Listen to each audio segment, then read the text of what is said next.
Welcome everybody to the Ryan Ride Mechanic Show. I had to do some Saturday morning shopping here, getting some stuff for home, so I thought it'd be good to do a video. I wanted to touch on the subject of, hey, do ride mechanics ever go to like Lowe's and pick stuff up for rides? Is that ever a thing?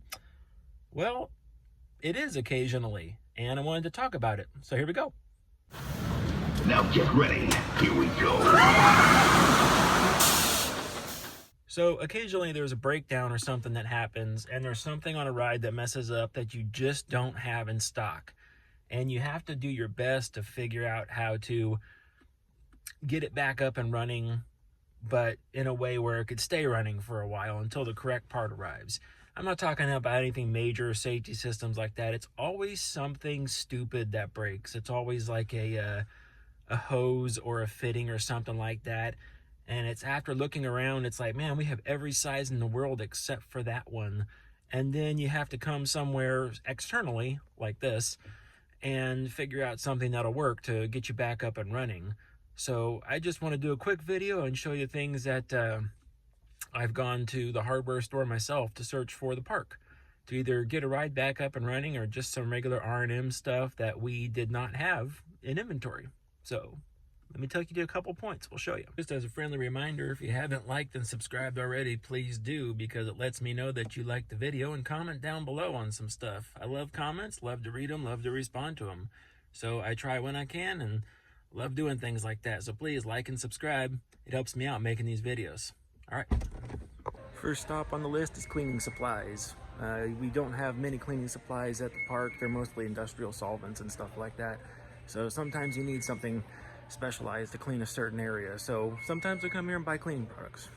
Other times it might be something like, hey, we needed some extra storage down at the ride, or maybe a nice little workbench or something to work on down there that don't have maintenance designed areas. So we come here to buy some tool storage and stuff like that.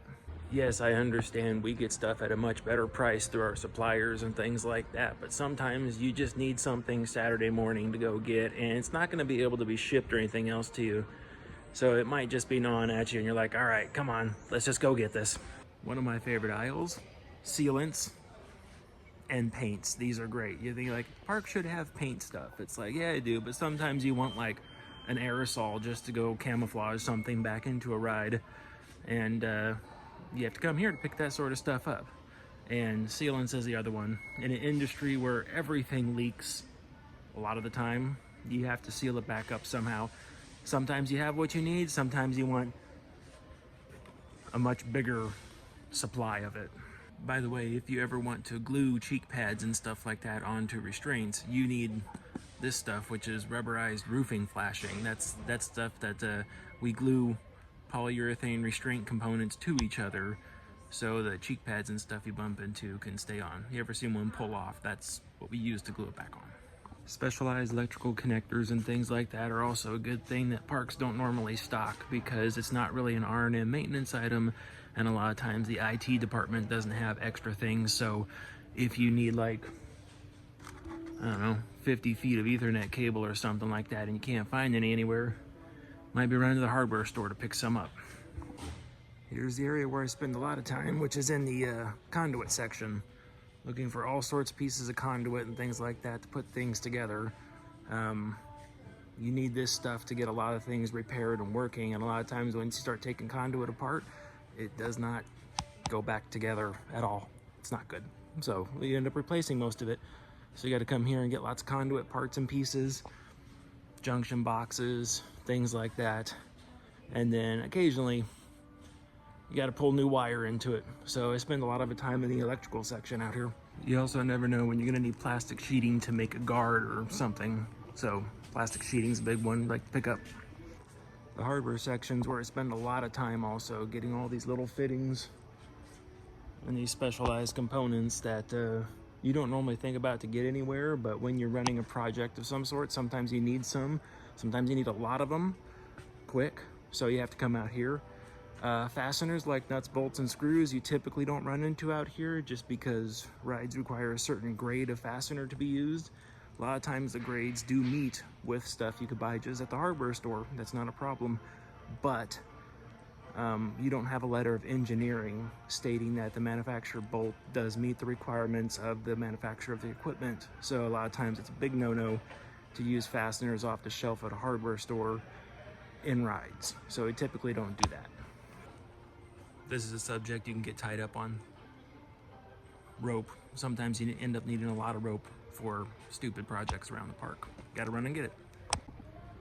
Anytime you're doing load testing or anything like that, you need lots of ratchet straps, rope, tie downs, anything like that to hold water dummies or sandbags in place. And a lot of times, those are the first thing to grow legs and walk away from the park for some reason. Don't know why, but you end up coming here and cleaning out this shelf. The plumbing aisle is the last area. Spend lots of time here getting little tubes and fittings and stuff to make something. No fun. So there we go.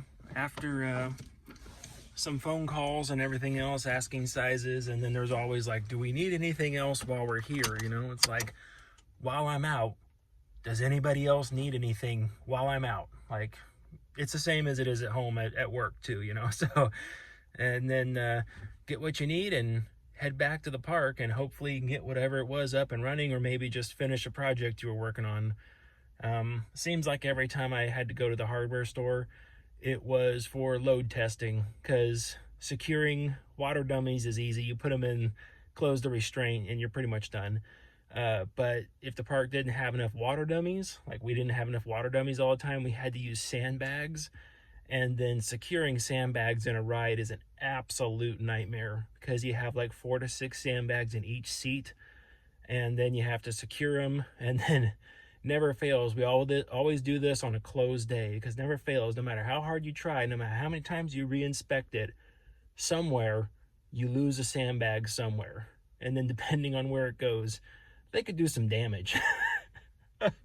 That's always why we never test with sandbags while the ride is open or on an operating day, because that could be really bad. So never do that.